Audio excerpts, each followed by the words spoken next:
Sekembalinya dari kediaman kakek Dugu di Akademi Lanba yang kini sudah diubah namanya menjadi Akademi Sri Langke, teman-temannya sudah menunggunya. Kemudian sebagai hadiah Tangsan memberikan masing-masing untuk mereka tanaman obat langka yang dapat meningkatkan kekuatan sesuai jenis roh pelindung mereka, termasuk kepada Master Xiao. Untuk Suying, Tangsan memberikan sebuah tanaman bunga spesial yang bernama bunga bulu perindu. Sangat cocok untuknya karena Tangsan menyadari hubungan spesialnya dengan Dai Mubai. Lalu ia mulai menceritakan sebuah legenda mengenai bunga tersebut.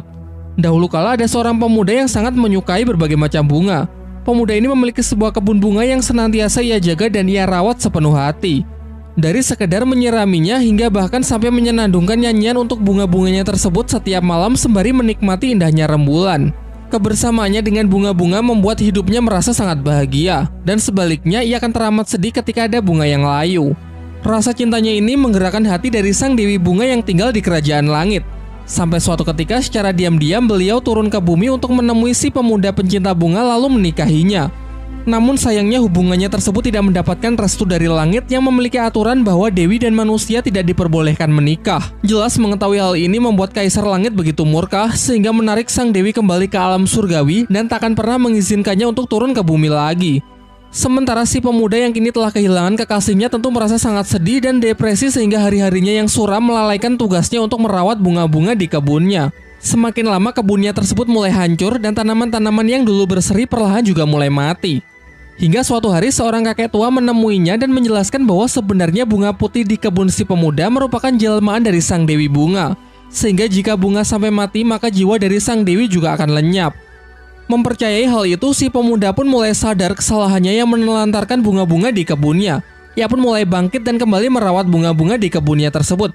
Sampai akhir hayatnya ia meninggal tepat di samping bunga putih yang dipercaya sebagai jelmaan dari sang Dewi Bunga. Dan warna merah di kelopak bunga tersebut merupakan noda darah yang sempat si pemuda berikan tepat sebelum kematiannya. Setelah menceritakan kisah itu, Tangsan menjelaskan bahwa untuk memiliki bunga ini, Suying diharuskan meneteskan darahnya ke kelopak bunga sambil memikirkan orang yang amat ia cintai. Namun hal ini juga belum tentu berhasil karena si bunga memiliki kekuatan untuk memilih sendiri siapa yang akan menjadi pemiliknya. Dan jika ada orang yang mencabutnya secara paksa, maka seluruh khasiat dari bunga itu akan menghilang. Tetapi sayangnya ketika Suying telah melakukan seperti apa yang Tangsan katakan, entah kenapa bunga tersebut menolaknya. Kemudian Tangsan memberikan kesempatan kepada Master Xiao untuk mencobanya karena Master Xiao juga memiliki perasaan asmara dengan Liu Erlong. Namun ternyata ia juga tidak berhasil. Sampai akhirnya Xiao yang sebenarnya tak berniat untuk mencoba secara tak sengaja jarinya tertusuk sehingga darahnya tertetes. Semuanya pun dibuat sangat terkejut lantaran bunga bulu perindu tersebut memilih Xiao sebagai pemiliknya, mengingat ia juga memiliki perasaan asmara dengan Tangsan yang begitu tulus. Akan tetapi Xiao menolak untuk mengkonsumsinya dan lebih memilih untuk menyimpannya sebagai hadiah dari Tangsan. Sebagai gantinya ia akan berlatih lebih keras dari teman-teman yang lain agar tidak ketinggalan oleh mereka yang mengkonsumsi tanaman-tanaman obat tersebut. Diperlihatkan mereka pun bergegas untuk melakukan kultivasi setelah masing-masing dari mereka mengkonsumsi tanaman obat dari Tangsan. Oishika menjadi yang pertama selesai dan telah berhasil naik ke 5 level, disusul oleh Ning Rongrong yang telah naik 6 level. Namun pada kasus Ning Rongrong tak hanya mengalami kenaikan level. Berkat tanaman obat bunga tulip dari Tangsan, roh pelindungnya mengalami mutasi yang awalnya memiliki 7 tingkat sekarang menjadi 9 tingkat. Sebuah kekuatan yang kabarnya menjadi legenda di klan Cahaya Kibau.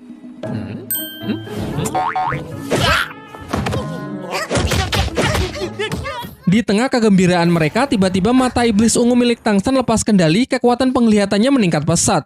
Dalam hati ia sendiri sangat terkejut, karena peningkatan dari kekuatan matanya ini dalam sekte Tang padahal dikatakan hanya sebuah legenda belaka. Selanjutnya Suying juga telah selesai dengan kultivasinya. Ia merasa kalau kini ia telah naik sebesar 7 level. Begitu pula dengan Mang Houjun. Ia merasa bahwa api Phoenix miliknya kini jauh lebih murni.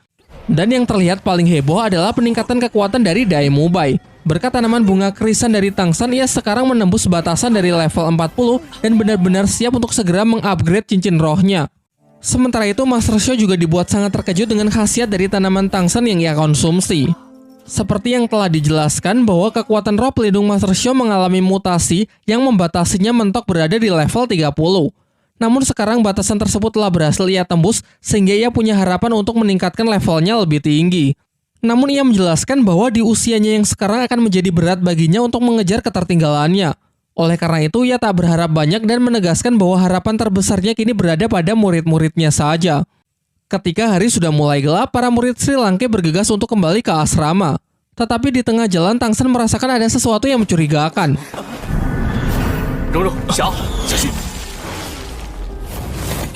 Dan benar saja, tiba-tiba muncul seorang pria besar berjubah yang langsung menyerang mereka. Dengan kerjasama tim yang semakin baik, mereka pun berhasil melumpuhkan pria misterius tersebut.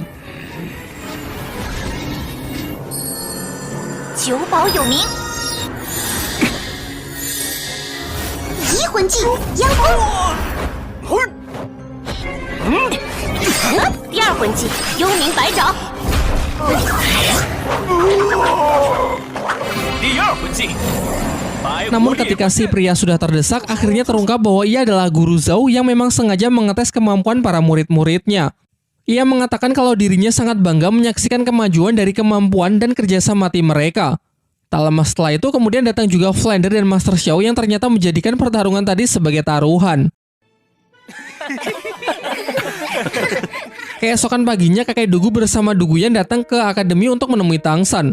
Pada awalnya dengan sikap yang arogan, Duguyan meremehkan dan merendahkan Tang San yang menurutnya lebih lemah dari dirinya. Sampai kemudian sang kakek menjelaskan bahwa Tang San sudah jauh berkembang semenjak pertarungan mereka dulu di arena roh. Secara kemampuan ia ragu kalau cucunya tersebut bisa mengalahkan Tang San dengan kemampuannya yang sekarang.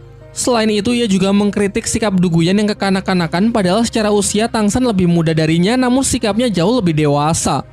Lalu ia juga menjelaskan mengenai tujuannya datang ke sini adalah untuk meminta bantuan kepada Tang San agar bersedia menyembuhkan racun di dalam tubuh cucunya tersebut, sama seperti apa yang telah ia lakukan terhadap dirinya. Namun kakek Dugu mengatakan bahwa ia tak akan bisa mendampingi karena ia masih memiliki sebuah misi yang harus segera ia selesaikan. Maka dari itu ia akan menitipkan Duguyan kepada Tang San dan berjanji akan kembali sebelum dimulainya turnamen arena roh yang akan digelar setengah tahun lagi. Setelah itu Tang San bersama teman-temannya berangkat menuju kelas akademi yang akan menjadi hari pertamanya. Absen Dai Mumbai karena Dai Mumbai tengah bersama Flounder dan Master Xiao untuk berburu siluman roh keempatnya. Sesampainya di kelas, Tang San sebagai murid yang dianggap baru tentu menjadi pusat perhatian. Terlebih lagi ia terlihat sangat dekat dengan Xiao yang menjadi primadona di kelas tersebut. Terlihat seorang siswa bertubuh besar bernama Tai Long merasa sangat geram menyaksikan pemandangan tersebut, menghampiri mereka dan menyuruh Tang San untuk menjauh dari Xiao.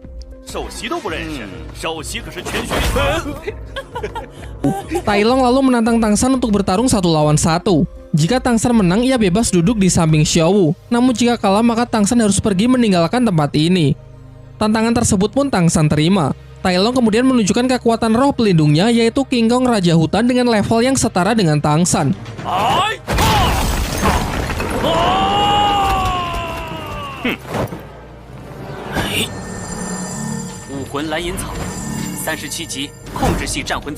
Ia lalu maju untuk memulai pertarungan. Beberapa kali serangan jarak dekat ia lancarkan, namun dapat Tang San hindari dengan sangat mudah, bahkan tanpa melibatkan kekuatan roh pelindungnya. Sebagai serangan balasan, Tang San cukup menggunakan satu skillnya, yaitu tali akar jaring laba-laba yang dalam sekejap mampu melumpuhkan Tai Long.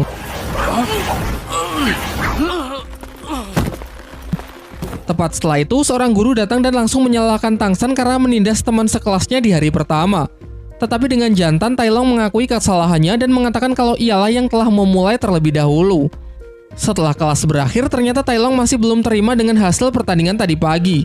Lantas ia pun kembali menantang Tang San untuk berduel, namun kali ini hanya pertarungan fisik tanpa boleh menggunakan kekuatan roh pelindung. Tang San pun sepakat dan mengikuti Tai Long yang menentukan lokasi pertarungan mereka agar tidak ada orang yang ikut campur. Tentu kali ini ia merasa jauh lebih percaya diri karena dilihat dari tampilan fisiknya yang berotot, jelas bisa dengan mudah mengalahkan Tang San yang kurus kecil.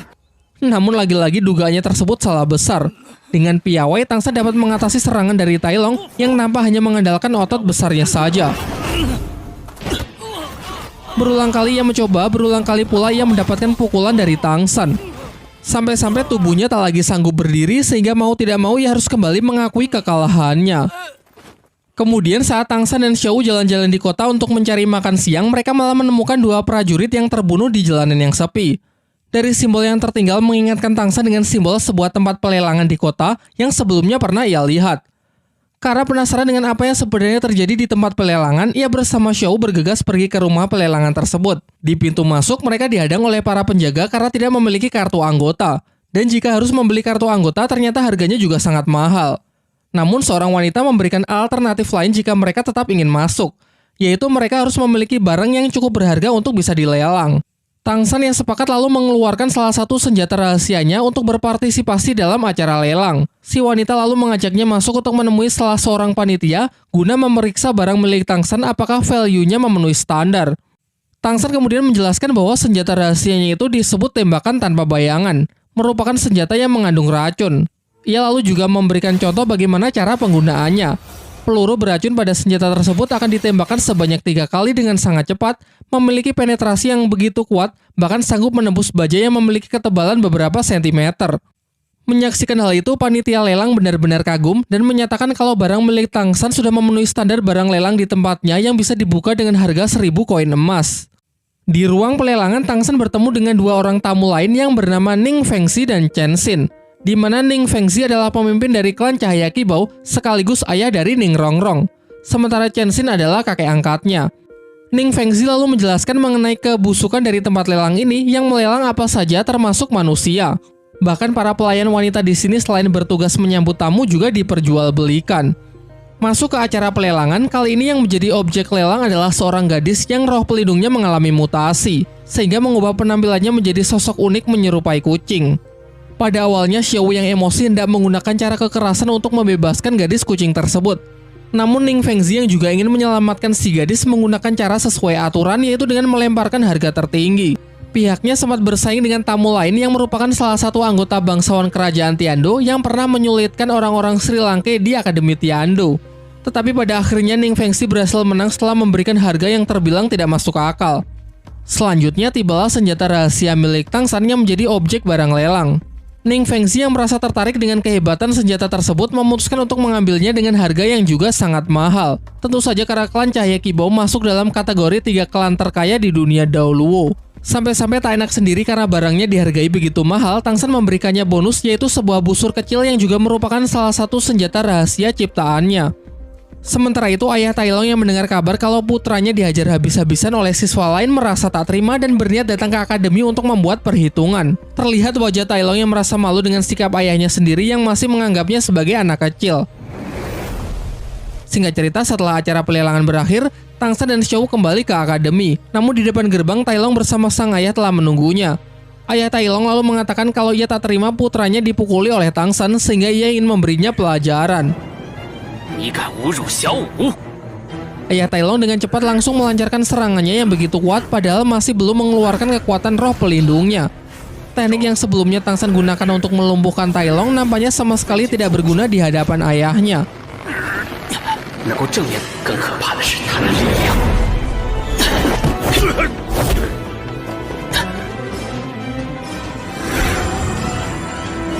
Terlihat ayah Tai Long yang merasa geram akhirnya juga menggunakan kekuatan roh pelindungnya yaitu King Kong Raja Hutan dengan 5 cincin roh dan level lebih dari 50. Secara membabi buta ia terus melancarkan serangannya hingga menghancurkan tempat tersebut. Akan tetapi Tang San masih bisa bertahan di udara dengan memanfaatkan tulang roh dan jaring tali akarnya untuk membuat sebuah parasut.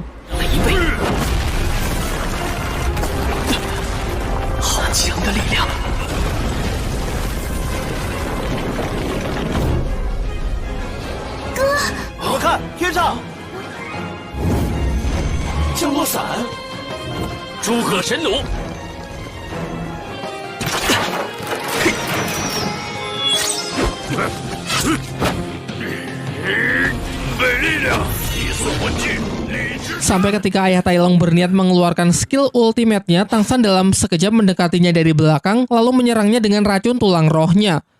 Kini ayah Tai Long yang sudah meremehkan Tang San di awal harus tunduk karena efek racun tersebut dengan segera menyebar dan melumpuhkan sistem syarafnya. Sementara Tai Long yang menyaksikan kekalahan ayahnya sangat emosi dan memaksa masuk ke dalam pertarungan untuk menyerang Tang San. Namun Tang San menyarankan agar Tai Long berhenti karena jika ia tak segera menarik racun di dalam tubuh ayahnya tersebut, maka ia khawatir kalau ayah Tai Long tak akan bisa ia selamatkan. Pada akhirnya perseteruan itu pun berakhir setelah Tang San menyerap kembali racunnya dan memperingatkan mereka berdua agar jangan pernah mengganggunya lagi.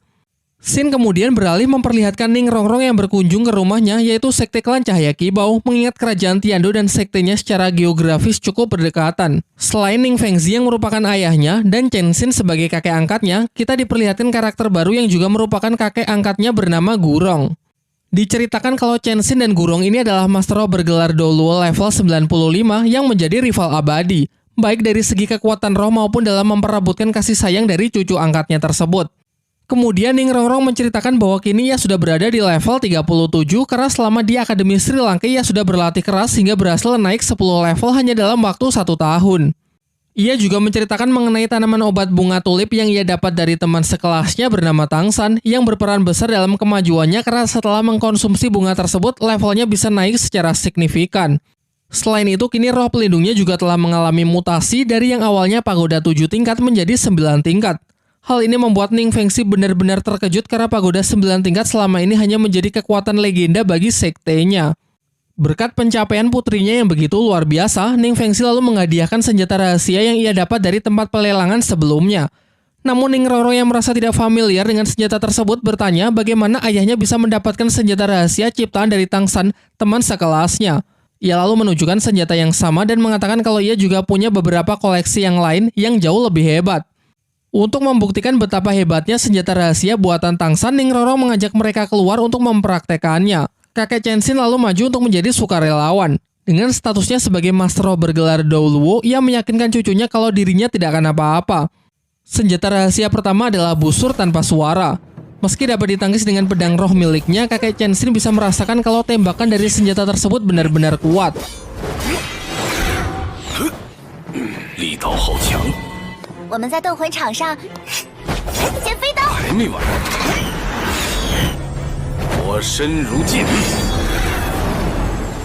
Sambil mencoba mendekat, Ning Rongrong menjelaskan bahwa senjata ini pernah ia gunakan untuk mengalahkan lawan yang berada di level 40. Menunggu kesempatan kakek angkatnya lengah, Ning Rongrong kembali melancarkan serangannya dan hasilnya Master Roh sekelas Chenshin sekalipun cukup kewalahan mengatasinya. Suasana sempat tegang kala Chenshin terkena racun dari salah satu senjata rahasia tersebut. Beruntung berkat jam terbangnya yang tinggi, ia sanggup memuntahkan racun sebelum menyebar ke seluruh tubuhnya. Namun ia tak sedikit pun menyalahkan Ning Rongrong, melainkan justru bangga dengan perkembangannya yang begitu pesat. Selain itu, Fengxi mulai tertarik dengan pemuda yang bernama Tangsan, pencipta dari senjata-senjata yang luar biasa untuk ia rekrut masuk ke dalam sektenya. Xin kemudian beralih memperlihatkan Tangsan yang tengah beristirahat. Pertarungannya melawan ayah Tai Long kemarin ternyata cukup membuatnya terluka. Tentu saja karena bagaimanapun juga ia melawan orang yang memiliki 10 level lebih tinggi darinya.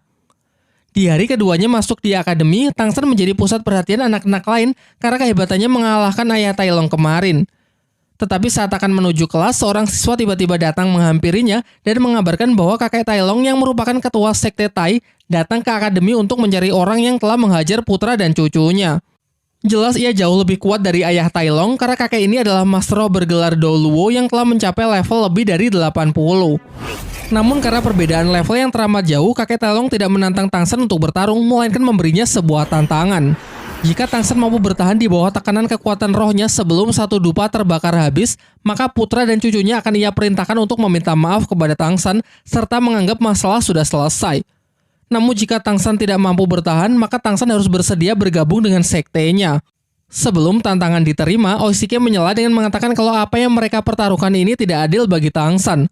Karena jika Tangsan kalah, ia harus tunduk dan patuh terhadap sekte Tai, sementara jika Tangsan menang, pihak dari kakek Tai Long cuma meminta maaf saja. Maka dari itu akan menjadi adil jika Tangsan menang, maka Tai Long dan ayahnya harus bergabung dengan sekte Tang, yaitu sekte buatan Tangsan sendiri. Setelah kedua belah pihak sepakat, tantangan pun dimulai. Tekanan yang diciptakan kakek Tai Long berbeda dengan apa yang pernah ia terima dari salah seorang guru senior di Akademi Tiando. Tangsan mengibaratkan kalau tekanan yang dulu pernah ia terima seperti aliran sungai yang perlahan semakin kuat, sementara tekanan dari kakek Tai Long lebih seperti ombak yang menghantam dengan keras.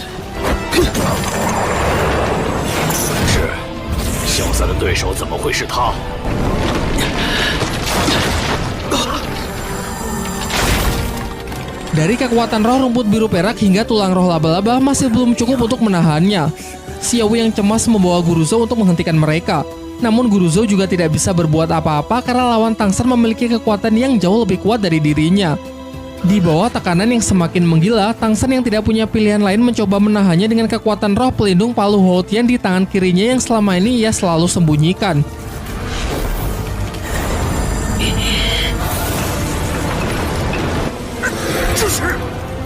Untung saja tak lama setelah itu datanglah Ning Rongrong bersama ayah dan kakek angkatnya yang membantu Tangshan dengan skill pendukungnya.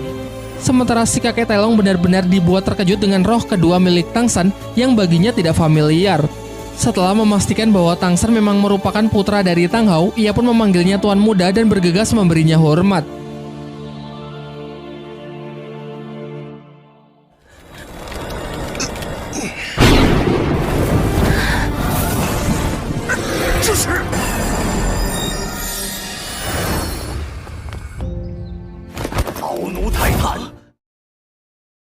Setelah tahu kebenaran bahwa anak di hadapannya adalah putra dari majikannya, secara pribadi kakek Taelong pun mengajak Tangshan bicara.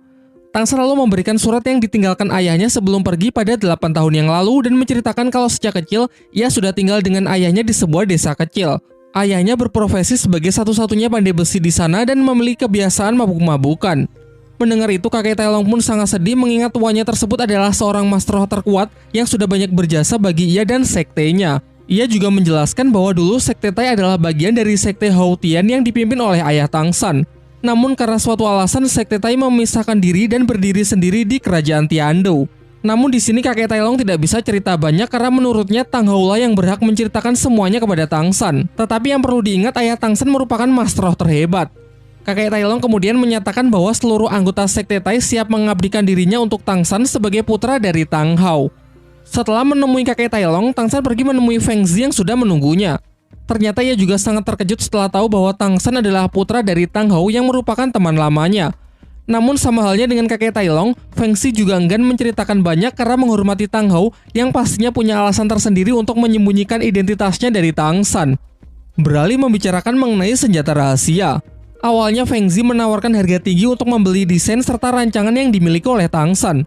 Namun Tangshan menolak untuk menjualnya karena menurutnya hasil pemikiran dan penelitian untuk menciptakan sebuah senjata rahasia benar-benar tak ternilai dan ia tak berniat menjualnya kepada siapapun. Sehingga ia hanya menawarkan kerjasama kepada Feng Zi untuk menyiapkan semua bahan-bahan yang diperlukan sementara untuk perancangan dan perakitan akan dilakukan oleh pihak Tangshan sendiri. Akhirnya mereka pun sepakat dengan Feng Zi yang memesan 500 set dengan harga 10.000 koin emas untuk setiap set. Jadi total tagihannya adalah 500.000 koin emas yang langsung ia bayar di muka. Sekembalinya ke asrama, teman-teman yang lain sudah menunggunya. Oishiki dan Mang Hoju dengan konyolnya memperebutkan uang 500.000 milik Tangshan. Beberapa saat kemudian datang juga Dai Mubai yang telah kembali dari hutan berburu untuk mencari siluman roh cincin keempatnya. Ia pun sangat berterima kasih kepada Tangshan karena berkat tanaman obat bunga krisan, proses kultivasinya berjalan sangat lancar hingga ia kini telah mencapai level 43. Tak lama setelah itu Master Xiao memanggil Tangshan untuk datang ke ruangannya. Master Xiao menjelaskan bahwa sebenarnya ia sudah tahu sejak awal mengenai identitas dari ayah Tangshan. Ia lalu juga menceritakan mengenai kedatangan Tang Hao di hari pertama Tangshan masuk ke Akademi Sri Lanka. Kala itu Guru Zhao menyulitkan seluruh murid Akademi Sri Lanka dalam ujian masuk. Di malam harinya, Tang Hao yang merasa kurang senang mendatangi Guru Zhao dan menghajarnya hanya dengan tangan kosong. Lalu Tangshan mengajukan dua pertanyaan yang hingga kini masih mengganggu pikirannya, yaitu mengenai siapakah identitas ibunya dan mengapa dulu Master Xiao melarangnya untuk menambahkan cincin roh ke roh pelindung Palu Hotiannya. Pertanyaan pertama Master Xiao tidak bisa menjawabnya karena ia juga tidak tahu. Sangat sedikit informasi mengenai istri Tang Hao tersebut. Namun mengingat Tangshan mewarisi roh pelindung rumput biru peraknya, kemungkinan besar ibunya hanyalah orang biasa. Sementara untuk alasan mengapa ia melarang Tangshan menambahkan cincin roh ke dalam roh pelindung Palu Hotian, hal ini berkaitan dengan keselamatan Tangshan itu sendiri. Ia menjelaskan bahwa dalam sejarah dunia Daoluo tercatat sejauh ini hanya ada 3 pemilik roh pelindung ganda termasuk Tangshan. Sayangnya orang pertama mati setelah mencoba menambahkan cincin roh ke dalam kedua roh pelindungnya. Menurut teori Master Xiao, hal ini bisa terjadi karena adanya benturan dari kekuatan siluman roh sehingga tubuh yang menjadi wadah menjadi hancur. Namun dengan alasan yang tidak pasti, orang kedua berhasil melakukannya tanpa melukai tubuhnya sendiri. Ia menduga hal ini mungkin berkaitan dengan ketahanan tubuh. Maka dari itu ia ingin Tangshan melatih tubuhnya terlebih dahulu sampai cukup kuat untuk menahan benturan kekuatan siluman roh yang terjadi. Sementara untuk alasan lain, sebenarnya ia dan Tang Hao memiliki rencana untuk mengisi Palu Hotian milik Tangshan dengan seluruh cincin roh dari siluman roh berusia puluhan ribu tahun. Tetapi tentu saja hal itu hanya bisa dilakukan jika tubuh Tangshan sudah benar-benar kuat. Selain melatih ketahanan tubuh, Master Xiao juga masih memiliki rencana cadangan, yaitu dengan mengalihkan seluruh kekuatan siluman roh ke dalam tulang roh untuk sementara saat proses kultivasi sedang berlangsung agar keduanya tidak berbenturan. Akan tetapi Master Xiao menyarankan Tang Sen agar tidak memusingkannya terlebih dahulu dan lebih baik fokus saja untuk mempersiapkan diri dalam turnamen Akademi Roh yang kurang dari setengah tahun lagi akan dimulai. Bicara soal turnamen roh, Tang Sen sebenarnya cukup khawatir dengan Xiao Wu karena enggan untuk memakan tanaman obat darinya sehingga Xiao Wu adalah satu-satunya orang di tim yang belum mencapai level 40. Di malam harinya saat Tang Sen berjalan dengan Xiao Wu, ternyata tadi siang Xiao Wu menguping pembicaranya dengan Master Xiao mengenai Tang Sen yang mengkhawatirkan dirinya.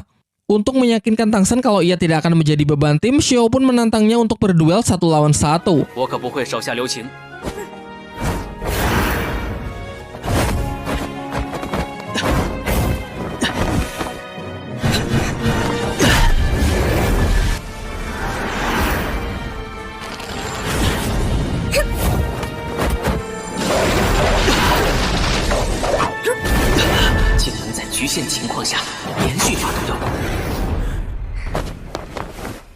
Setelah pertarungan itu, Tang Sen menjadi lebih tenang karena perkembangan Xiao Wu meski tanpa tanaman obatnya cukup mengesankan. Xiao Wu kemudian meminta kepada Tang Sen untuk membantu menyisirkan rambutnya yang berantakan pasca pertarungan tersebut, menggunakan sisir yang ia katakan adalah satu-satunya peninggalan dari ibunya yang meninggal saat ia masih kecil. Xiao Wu teringat ucapan ibunya di kala ia masih kecil yang berharap agar kelak Xiao Wu bisa bertemu dengan seorang pria yang benar-benar menyayanginya. Singkat cerita, tiba hari di mana para murid Akademi Sri Lanka telah siap untuk mengupgrade kekuatannya. Semuanya pun berangkat menuju hutan berburu untuk mencarikan siluman roh untuk semua murid kecuali Dai Mubai karena sudah lebih dulu naik level 40 dan Xiao Wu yang tidak ingin memakan bunga dari Tang Sen. Perburuan berlangsung hingga larut malam namun belum ada satupun dari mereka yang sudah menemukan siluman roh yang cocok. Oleh karena itu mereka memutuskan untuk bermalam di tengah hutan dengan berjaga secara bergantian. Dai Mubai yang mendapatkan tugas berjaga meminta Master Xiao agar beristirahat karena melihat gurunya tersebut yang nampak sangat lelah. Sebenarnya alasan Master Xiao tetap terjaga karena ia masih belum punya keberanian untuk mendekati guru Liu Erlong yang mana sedang tidur di tenda yang sama. Ketika Master Xiao mulai berbaring, guru Liu Erlong yang tidur di sampingnya tiba-tiba memeluknya dari belakang lalu sambil menangis Liu Erlong meminta agar Master Xiao jangan meninggalkannya lagi. Tak lama setelah Master Xiao masuk, di luar secara tiba-tiba mereka diserang oleh seekor siluman roh berjenis kalajengking yang memiliki serangan berelemen api. Liu Erlong yang sedang sangat emosi pun bergegas keluar untuk menghajar habis-habisan siluman roh tersebut sendirian.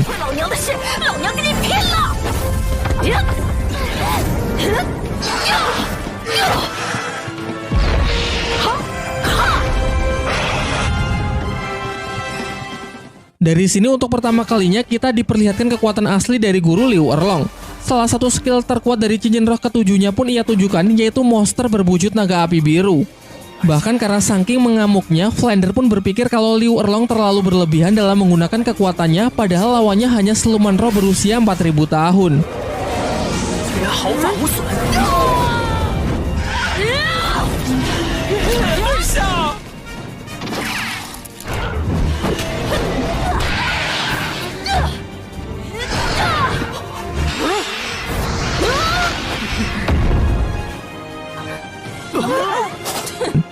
Setelah siluman itu dihajar habis-habisan hingga tak berdaya, lalu ia menyuruh Mang Ho Jun melakukan last hit untuk segera menyerap cincin rohnya karena basic kekuatan Mang Ho Jun adalah elemen api, jadi pasti akan sangat cocok dengan siluman yang satu ini.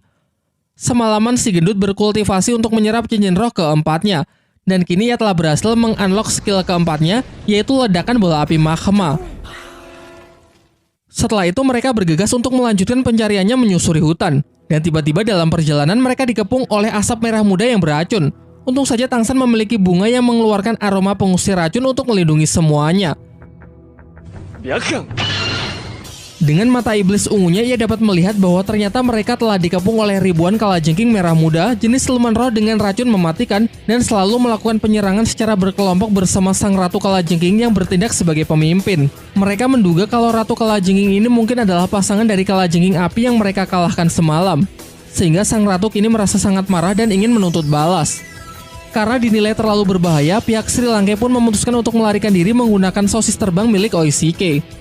Namun belum juga jauh terbang, guru Liu Erlong yang masih sangat emosi dengan kejadian semalam melampiaskannya dengan menghajar seluruh pasukan kalajengking tersebut.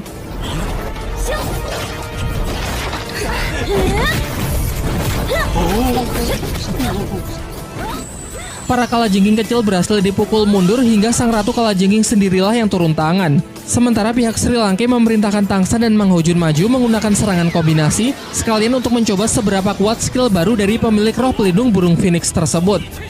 Langkah pertama, Tangsan melempar skill jaring laba-labanya untuk mengunci pergerakan musuh. Sementara Mang Hojun berusaha mendekat sembari mengumpulkan energi roh untuk melepaskan skill terbarunya, yaitu ledakan bola api magma.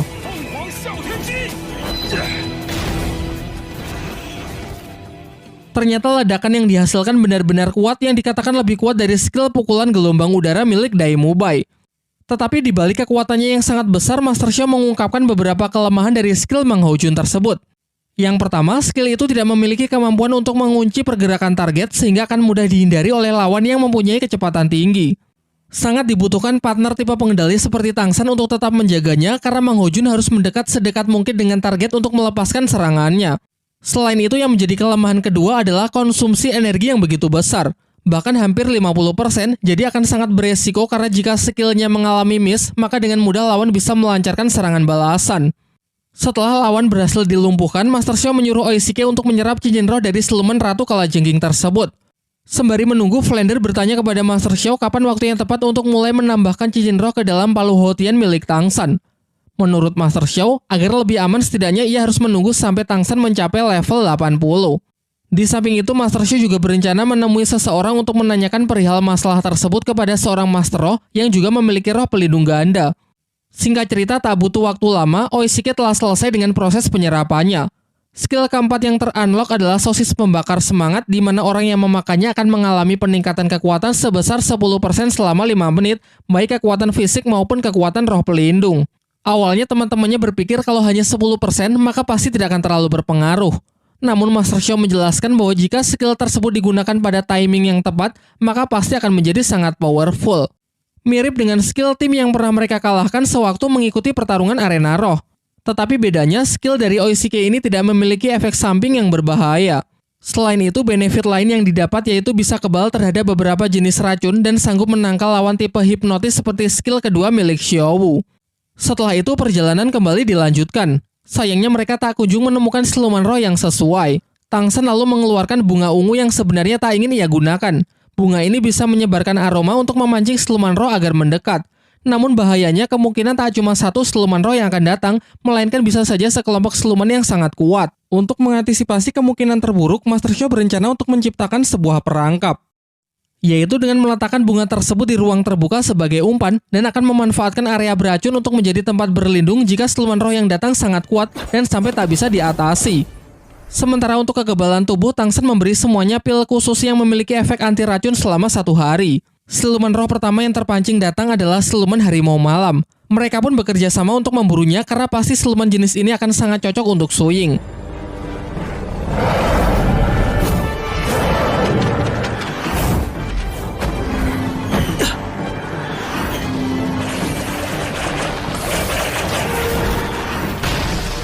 Ketika semuanya merasa telah menang melihat si harimau berhasil ditangkap oleh Tangsan, ternyata sang siluman ini tak selemah itu.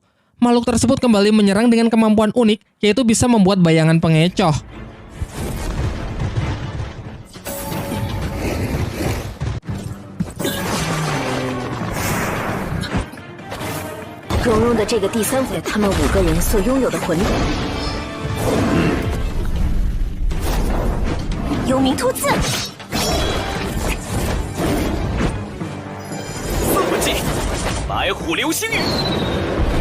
Singkat cerita, berkat kerjasama yang sangat baik, siluman harimau pun berhasil dilumpuhkan. Namun tak lama setelah itu, para siluman lain yang sama kuatnya mulai berdatangan menyerang pihak Sri Lanka. Karena situasi yang semakin tak terkendali, Tangsan pun segera menyimpan kembali bunga ungunya dan memerintahkan semuanya agar segera berlindung dalam area racun yang sudah ia siapkan sebelumnya. Untung saja cara ini sangatlah efektif, di mana terlihat para siluman roh itu benar-benar tidak berani untuk mendekat. Mereka lalu mempunyai ide untuk menarik siluman roh dengan menggunakan salah satu senjata rahasia milik Tangsan. Untuk cincin keempat Ning Rongrong, Master Xiao menyarankan agar menambahkan skill pertahanan ke dalam kekuatan roh pelindungnya. Maka dari itu, ia menyuruh mereka agar mengambil siluman roh kadal raksasa karena memiliki pertahanan yang sangat kuat.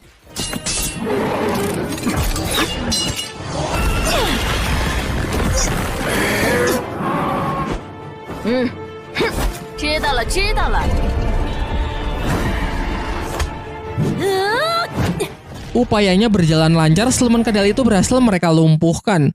Sekarang tiba giliran Tangsan untuk memilih siluman roh yang sesuai. Tangsan sendiri memiliki keinginan untuk mengambil cincin roh siluman laba-laba penggali. Namun keinginannya tersebut mendapatkan tantangan keras dari Master Xiao karena resikonya terlalu tinggi. Sudah jelas Tangsan tahu kalau siluman laba-laba penggali itu berusia lebih dari 10.000 tahun, yang mana kekuatannya terlalu besar untuk bisa diserap oleh kapasitas tubuh Tangsan saat ini.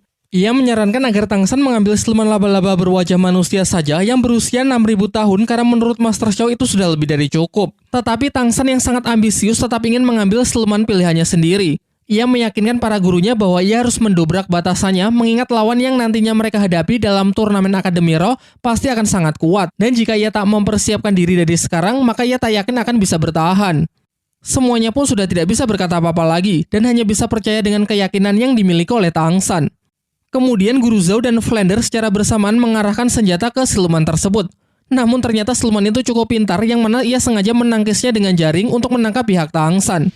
Ketika siluman laba-laba penggali itu berusaha melarikan diri, kepala Akademi Flander segera mengejar dengan memanfaatkan lemparan dari Guru Zhao dan skill ketujuh dari roh pelindung burung hantu miliknya. Sempat terjadi aksi kejar-kejaran di antara mereka, sampai akhirnya dengan bantuan dari kepala Akademi Flander, Tangsan berhasil melumpuhkan siluman tersebut lalu segera kembali ke tempat teman-temannya.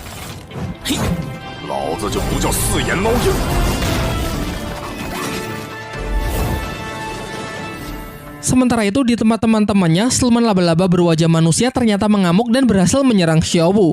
Sayangnya Tangsan yang baru saja kembali tidak sempat untuk menolongnya.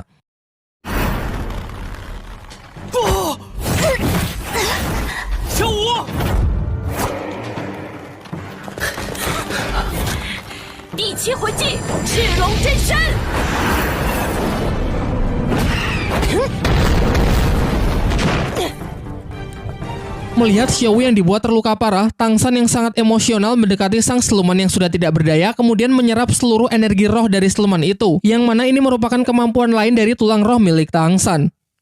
Sedangkan Xiao Wu yang terkena racun dari siluman laba-laba kondisinya benar-benar buruk. Ia tak sadarkan diri dan denyut nadinya juga sangat lemah. Tetapi kepala Akademi Flander berpendapat kalau Xiao Wu masih bisa diselamatkan karena entah kenapa racun tersebut memiliki penyebaran yang sangat lambat. Kemudian dengan sedikit menyalurkan energi rohnya, Flander berhasil mengeluarkan racun di tubuh Xiao Wu. Dan setelah Xiao Wu siuman, barulah terungkap bahwa ternyata penyebaran racun yang sangat lambat disebabkan oleh tanaman bunga bulu perindu dari Tangsan yang masih ia simpan. Nampaknya energi yang dikeluarkan bunga itulah yang melindungi Xiao Wu. Di sisi lain, pelukan hangat dari Guru Liu Erlong membuat Xiao Wu merasa sangat nyaman. Xiao Wu mengatakan kalau pelukan ini mengingatkannya dengan almarhum ibunya yang meninggal saat Xiao Wu masih kecil. Tangis haru pun menyertai momen tersebut, apalagi saat Guru Liu Erlong berkata bahwa ia tak keberatan kalau Xiao Wu ingin memanggilnya dengan sebutan ibu. Sementara Tangsan setelah tahu kalau Xiao Wu baik-baik saja segera kembali dan berniat melanjutkan tujuannya untuk menyerap cincin roh dari siluman laba-laba penggali yang berhasil ia kalahkan sebelumnya. Namun semuanya yang merasa sangat cemas meminta Tangsan agar mempertimbangkannya lagi mengingat siluman roh tersebut memiliki usia lebih dari 10.000 tahun yang mana kemungkinan besar bisa membahayakan diri Tangsan. Tetapi tekad Tangsan kali ini sudah benar-benar bulat. Ia pun bergegas pergi membawa siluman laba-laba penggali untuk ia serap cincin rohnya di danau es dan api milik kakek Dugu dan berjanji kepada semuanya bahwa ia pasti akan kembali dengan selamat. Setelah menyaksikan momen haru tersebut, kepala Akademi Flander mengajak Master Xiao pergi untuk bicara empat mata. Singkat cerita, sampailah Tangsan di danau es api dan segera memulai proses kultivasinya. Dan benar saja, apa yang menjadi kekhawatiran Master Xiao benar-benar terjadi. Nampak proses penyerapan tersebut begitu menyakitkan sampai-sampai seluruh urat nadinya berubah warna menjadi hitam. Di dalam tubuhnya mengalami gejolak yang luar biasa hingga pada akhirnya karena beban yang terlalu berat, energi roh Tangsan pun mulai padam. Diperlihatkan tubuhnya seperti mati rasa dan pikirannya terlempar ke masa lalu saat ia terjatuh ke dalam lembah neraka.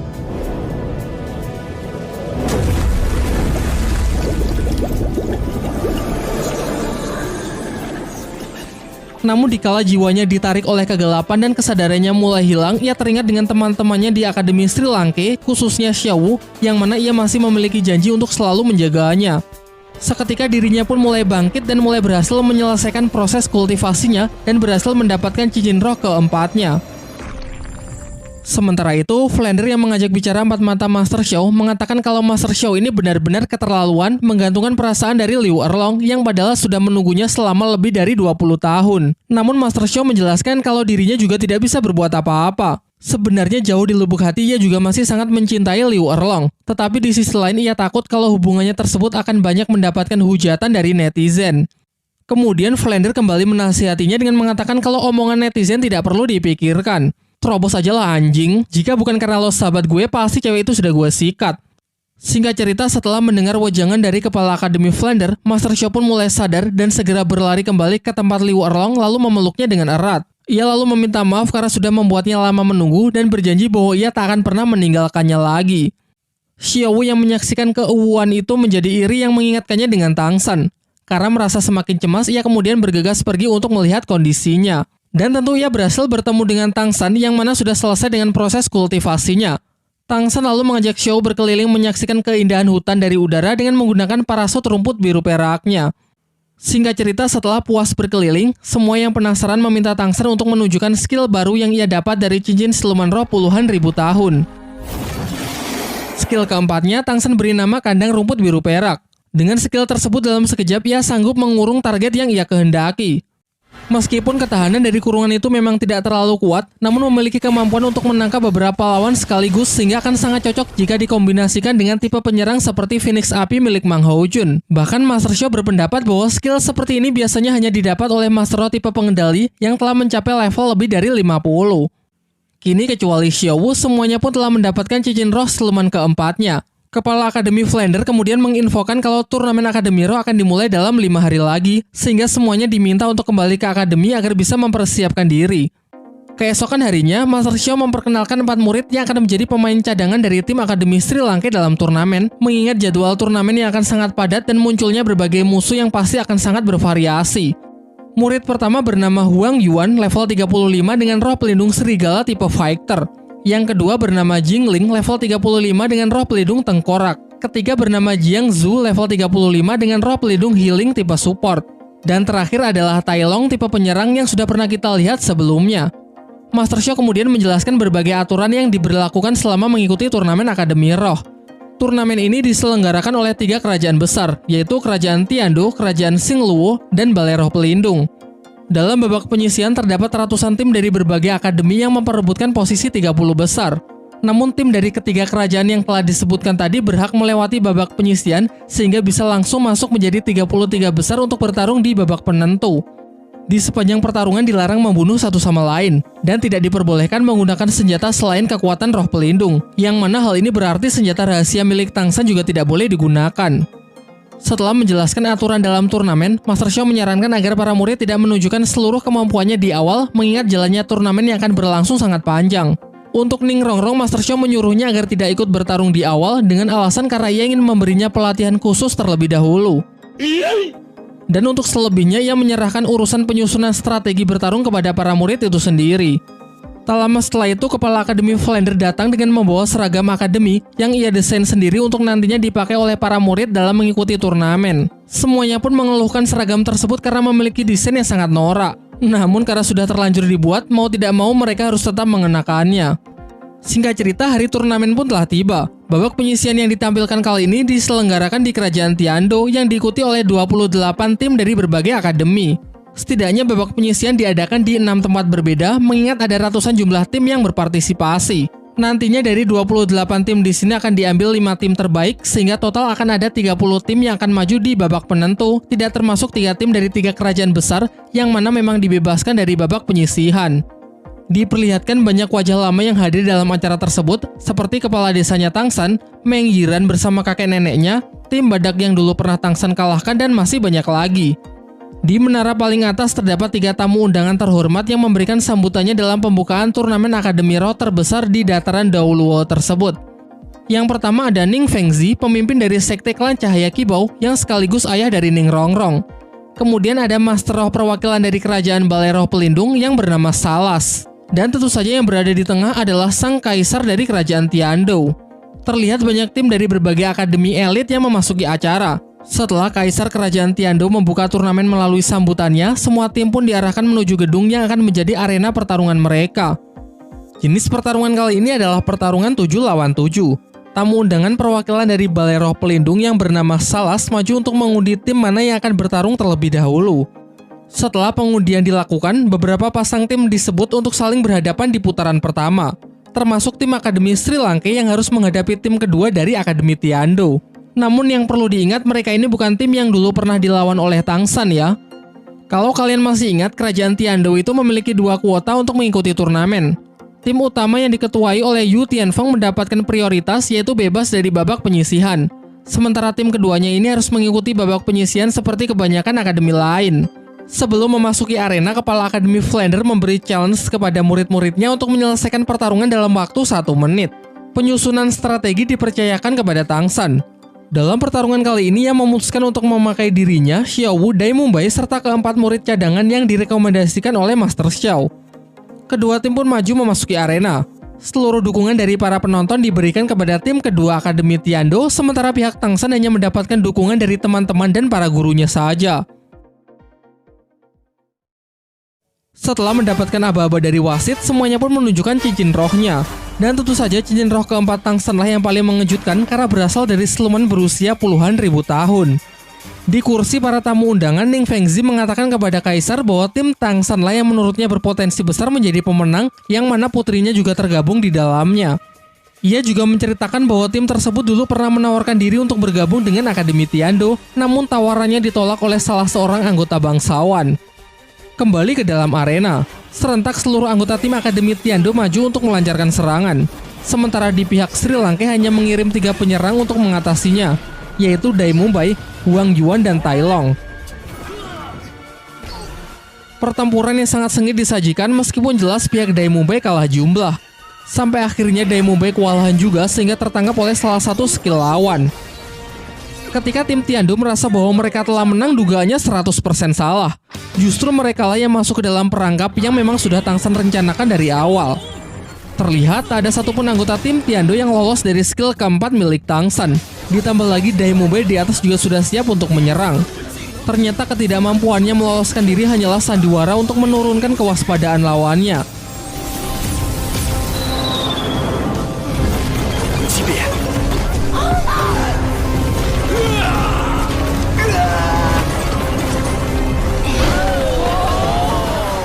Dengan ini pertarungan pun berakhir dengan kemenangan mutlak tim Akademi Sri Lanka.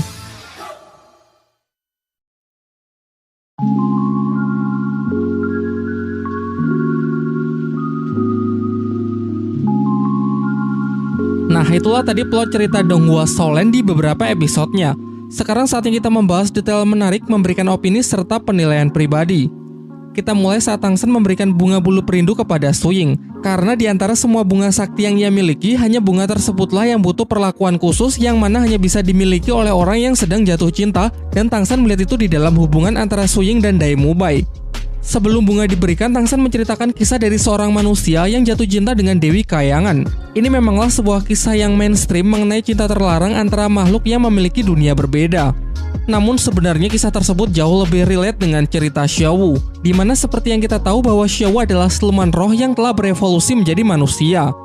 Dan hal ini terbukti saat bunga itu justru memilih Xiao Wu sebagai pemiliknya. Ketika Tangsan selesai berkultivasi, mata iblisnya tiba-tiba aktif dengan sendirinya. Adegan ini sedikit mengingatkan saya dengan jurus Taioken di anime Dragon Ball, yang mana memiliki output yang sama, yaitu menyilaukan penglihatan orang-orang di sekitarnya. Adapun peningkatan dari kekuatannya adalah kemampuan mata tembus pandang yang memiliki jangkauan jauh lebih luas. Sebelumnya pernah ditunjukkan kalau Tangsan juga bisa menggunakan kemampuan matanya untuk melihat seberapa besar energi roh yang dimiliki oleh seseorang. Dan kali ini ia bisa dengan jelas melihat energi roh Xiao Wu yang ternyata jauh lebih pekat dari teman-temannya yang lain, sehingga di titik inilah Tangsan tahu kalau Xiao Wu itu memanglah berbeda. Tetapi ia memilih untuk tidak membicarakannya, atau mungkin lebih tepatnya ia ingin Xiao Wu sendirilah yang berkata jujur. Lanjut ke adegan saat kakek Dugu menyerahkan Duguyan kepada Tangsan untuk mengobati racun di dalam tubuh cucunya tersebut, seperti apa yang juga Tangsan lakukan terhadap dirinya. Sudah pernah saya bahas sebelumnya bahwa seluruh garis keturunan dari klan Dugu terlahir dengan racun di dalam tubuhnya. Melalui kekuatan roh pelindung, mereka mampu memanfaatkan racun tersebut sebagai senjata dalam pertarungan. Tidak ada informasi mengenai awal mula bagaimana racun itu bisa ada di dalam keluarga mereka. Namun yang jelas di usia tertentu racun tersebut kemungkinan besar bisa berbalik membunuh penggunanya sendiri. Hal inilah yang terjadi kepada kedua orang tua kakek Dugu dan kedua orang tua Duguyan yang juga terbunuh oleh racunnya sendiri. Alasan mengapa kakek Dugu masih hidup di usianya yang sudah menginjak 70 tahun pernah Tangsan katakan, yaitu lingkungan tempat tinggalnya yang dipenuhi oleh energi positif dari melimpahnya tanaman roh dan danau surgawi. Namun kakek Dugu sendiri sebenarnya juga tidak tahu akan hal itu sampai Tangsan memberitahunya. Solusi dari kutukan keluarga racun kakek Dugu pun juga Tangsan ungkapkan, yaitu dengan menyimpan racun bukan di dalam tubuh melainkan atribut lain seperti tulang roh miliknya. Kalau saya boleh berteori, mungkin racun yang didapat oleh seluruh garis keturunan kakek Dugu berasal dari nenek moyangnya yang merupakan jelmaan dari siluman ular giok yang berevolusi menjadi manusia, kemudian menikah dengan kakek moyang dari kakek Dugu.